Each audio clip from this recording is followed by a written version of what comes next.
So recently, I saw an article on the Safdie brothers' favorite films. So I clicked on it and was pleasantly surprised that I hadn't seen a lot of the films on this list. It was five each, so 10 films in total. In this video, I'll be talking about the movies and basically sort of ranking them based on how much I enjoyed them, and also finding connections between their favorite films and their filmographies. I'll be breaking this down into two sections: Josh's favorite films and Benny's favorite films, starting with Josh's list. Josh listed Bicycle Thieves, the 1948 film by Victoria De Sica, Goodfellas, the 1990 film by Martin Scorsese, Close Up, the 1990 film by Abbas Kiarostami, Dog Day Afternoon, the 1975 film by Sidney Lumet, and 2001: A Space Odyssey, the 1968 film by Stanley Kubrick. So let's talk about Bicycle Thieves.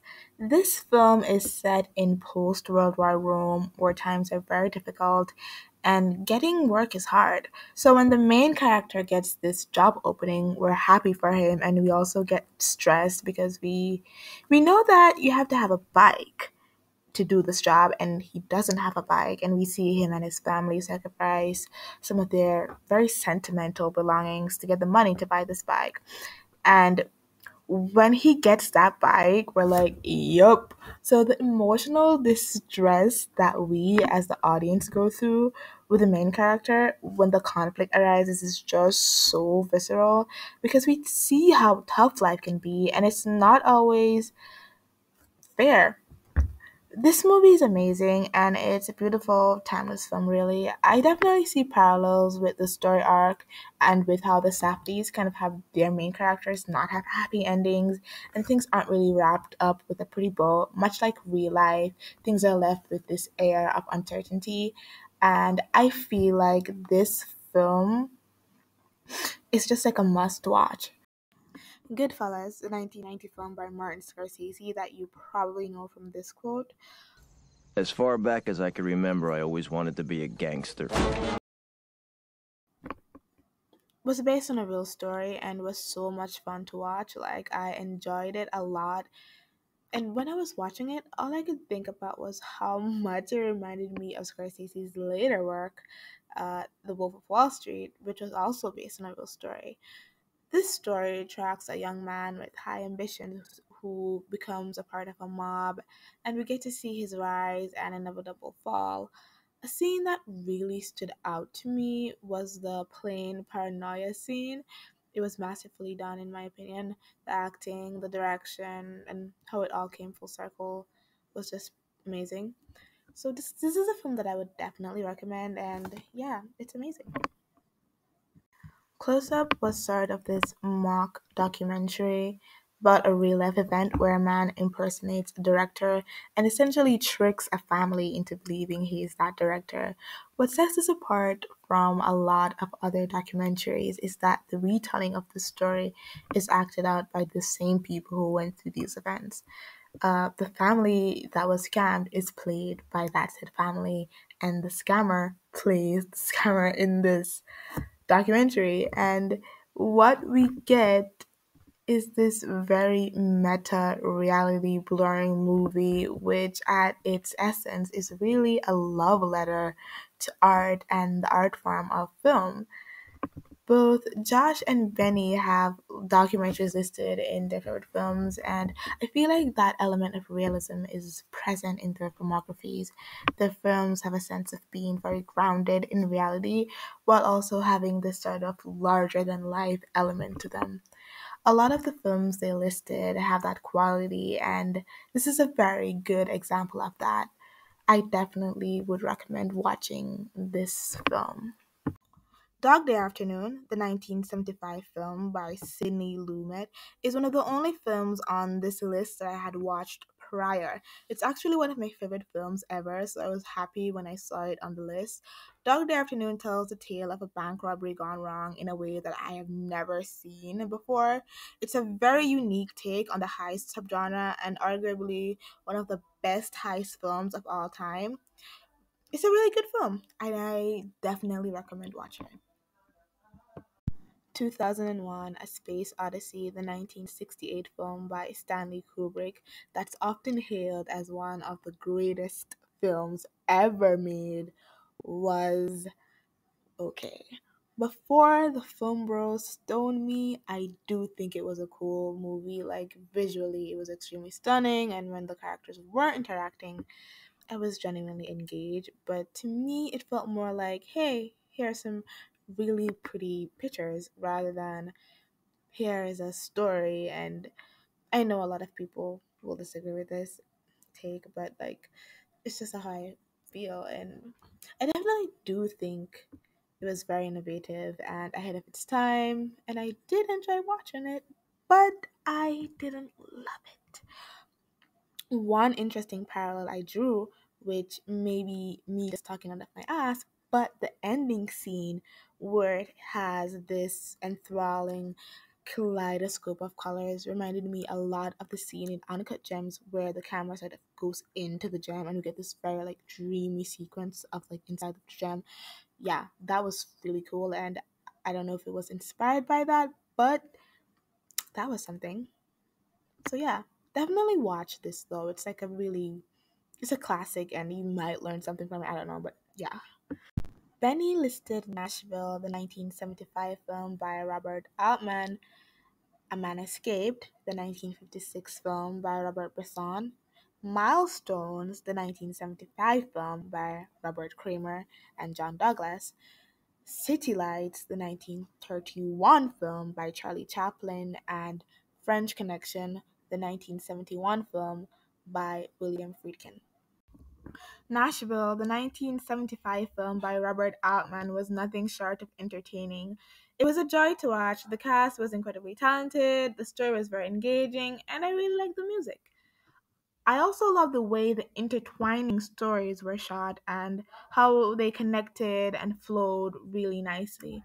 There was a lot of characters to play with, and that can definitely be a challenging thing to pull off. But I feel like Altman did all the characters justice. They were all very engaging, even the ones I didn't like. They added something to the film. This is about art, politics, and patriotism, but at its core, I feel it's about people. One of my favorite moments in the movie was when Bob was performing and dedicating his song to a special girl, and four different women thought he was sending them a message. That was hilarious. I went into this film not thinking that I would like it. I just assumed I wouldn't like it, but I really enjoyed it, and I definitely think that it's worth checking out. A Man Escaped, the 1956 film by Robert Bresson, alternatively titled The Wind Bloweth Where It Listeth, is set in German occupied France in 1943. We meet our main character, resistance fighter Fontaine, who was captured and sentenced to death inside the Nazi prison camp. We see him hatch a plan to escape, and for the rest of the film, we see him trying to actualize that goal. I really love the minimalistic editing that was employed for this film. It felt very fitting. It wasn't sensationalized. I really am just taken aback by how such a complex story was told in such a simple yet very effective manner. This reminded me of one of my favorite films, The Shawshank Redemption. The idea of persevering and having hope even when everyone else doesn't think it's possible, and rightfully so, is a message that's so simple yet so extremely important and timely. This is an amazing film, and I would 100% recommend checking it out.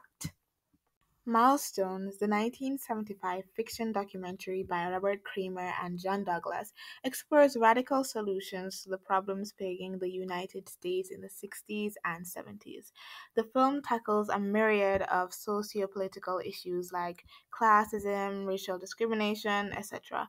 It is definitely a picture into what it was like being an activist in that time period, at least a white one, anyways.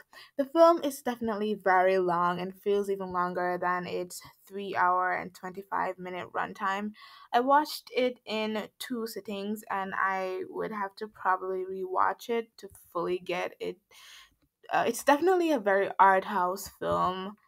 A scene that was very striking to me was when the pregnant woman was pretending to give birth and her friend was playing along and pretending to deliver the child, and the woman was holding the imaginary baby in her hand and rocking it, and I don't know, it felt so random and very unnerving. It felt straight out of a horror film, but also wholesome. Definitely would recommend this film. It's interesting, and I feel like I will have to like rewatch it one day. City Lights, the 1931 film by Charlie Chaplin, was very interesting to me because it was my introduction to silent films. And I really am looking forward to watching more of these. What's interesting is that this was the first time I think Chaplin introduced sound into one of his films, and I haven't seen any of his other films.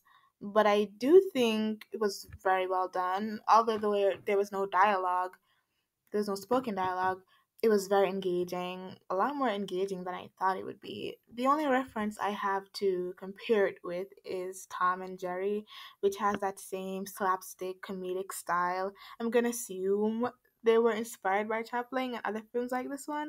Also, why is no one talking about the really homoerotic undertones in this film? Am I tripping, or were they actually there?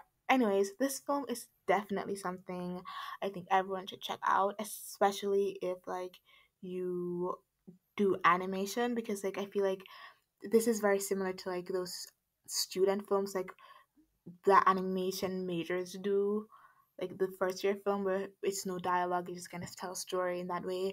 I feel like this is like a good example of like uh a good example of a film that tells a very cohesive story without dialogue. Yeah, definitely very interesting, and I definitely want to check out a lot more silent films.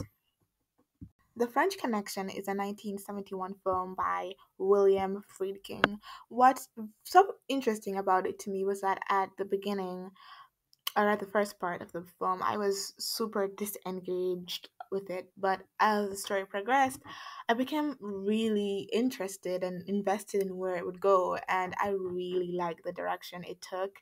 And I love the ending of this movie and how the characters were developed throughout the film.